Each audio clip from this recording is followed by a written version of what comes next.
don't know why. They don't know Arabic, but something they feel. What was that he read? Professor is like a statue. He's not moving at all anymore. And the boy continues. He said, sir, the words you just heard came 1,400 years ago from the creator of everything that exists. And he explains about science in those words. He gives an example in those words, and he tells the human being a lot about himself.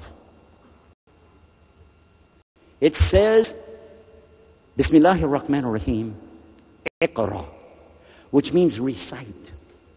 By the way, don't say read.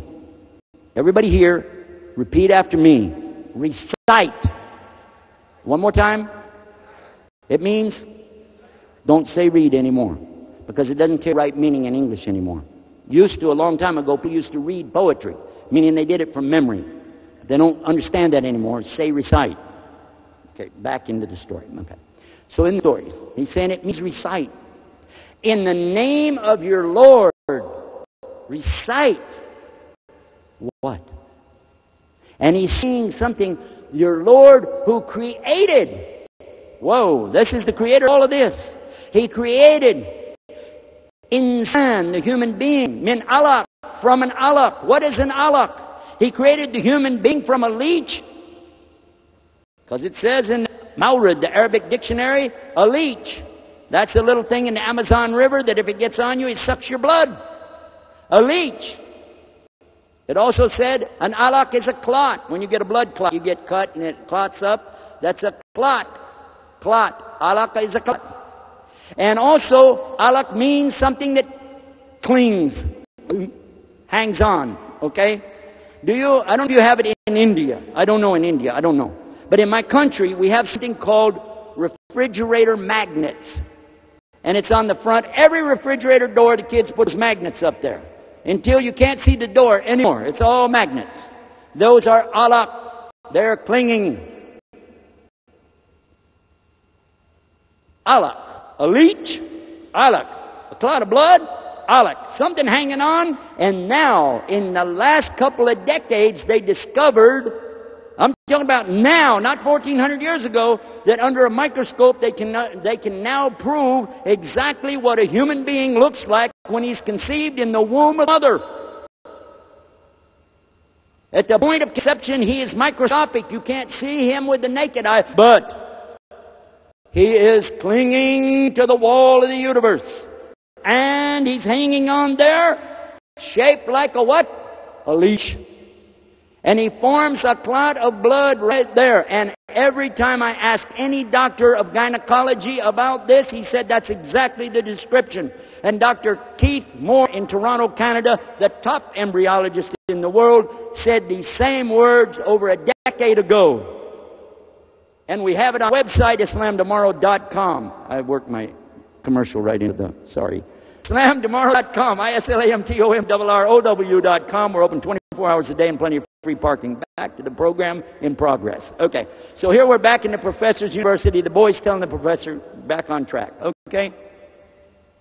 The alaq described here is mentioned by Dr. Keith Moore, and it is in the video on the website. Go listen what he said. He said the description in the Quran of the formation of the fetus inside of the uterus is exactly what we've come to know now. It's no longer a theory. It's testable evidence. And the shape of this, the way it's shaped, and then when Allah speaks about the continuation of the development to the stage of an alaq, mudghah, nutfah, all of the things that Allah mentions exactly fit the description what we know today. And he said, who? A non-Muslim, who is the doctor of embryology for the world, and he said it's impossible that anybody at the time, Muhammad sallallahu alaihi wasallam, knew such as this. Therefore, he said this Quran must be from who? Allah. And he said the word in Arabic, Allah. So please, if you're going to preach to me from your scientific point of view, please use your own testable evidence. But you will never transgress those zones, those layers, ever. You're never going to go to outer space. Illa bi sultan. except by a mighty power and authority. And the English word sultan is from sultan. It means authority or power. I'm going to ask you a question. Sir, professor, hello, you with us? Sir, when you buy your fuel for your car, how do you buy it? Well, what do you mean? How do you buy it? What quantity? Well, I buy it by the liter. Okay, in the United States, they buy it by the gallon. Yes, and what's your point? Well, it costs a lot of money, sir. Yes, it does. But do you know, whenever at NASA, when they buy fuel for those rocket ships to put them in outer space and to put those satellites up there, they don't buy it by the liter. They don't buy it by the gallon. They buy it by the ton. Ton. And they fill up those huge cylinders that they attach to the side of the rocket ship. And then when they light it and it goes up, so much fire comes out. So much. What? What comes out? Sultan. So much power coming out of there to lift that thing up, up, up, up, up, up. And then when it gets up there, they throw away those cylinders. Because they're through the layers now. They don't have to do that anymore. When it gets up easier, then little small jet, boom, and send it up. But when did this come? This didn't come last week, did it? It wasn't Newsweek last week. It didn't come out in Life magazine in 1950. It didn't come out in College magazine in 1930. This came in the Quran 1400 years ago in the desert to a man that didn't know how to read nor write. Go ahead.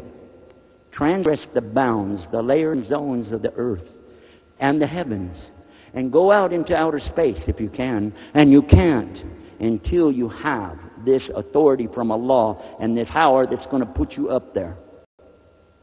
Who said that? Prophet Muhammad sallallahu alaihi wasallam.